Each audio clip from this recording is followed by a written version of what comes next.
সুপ্রিয় দর্শক মণ্ডলী, আসসালামু আলাইকুম। দেশ এবং দেশের বাইরে থেকে যারা আমাদের এই ভিডিওটি দেখছেন সকলকে জানাই সাদর সম্ভাষণ। আজকের এই ভিডিওতে দেখাবো আপনার মোবাইলের ফাইল ম্যানেজারে প্রবেশ করার সাথে সাথে এই ধরনের অ্যাড চলে আসে।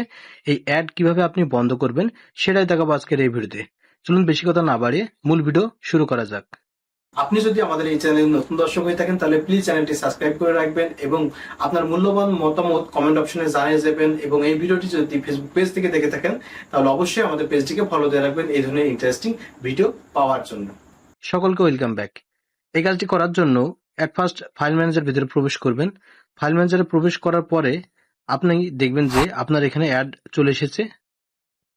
এই কাজটি করার জন্য আপনাকে প্রবেশ করতে হবে আপনার ফোনের সেটিংসে আসার পরে আপনাদের খুঁজে বের করতে হবে অ্যাপ্লিকেশন বা অ্যাপস। দেখতে পাচ্ছেন এখানে অ্যাপস একটি অপশন দেওয়া আছে, জাস্ট এখানে ক্লিক করব। এখানে এসে আমরা ম্যানেজ অ্যাপসে ক্লিক করব।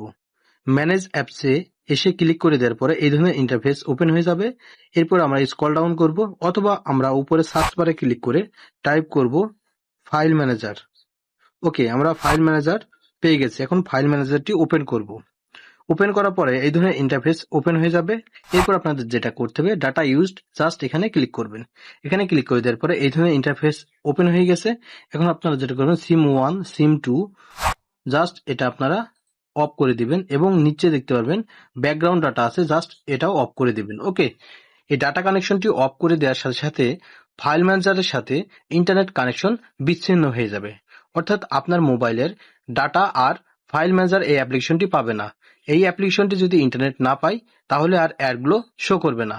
এখন আমরা যেটা করব ফাইল ম্যানেজারের মধ্যে প্রবেশ করব।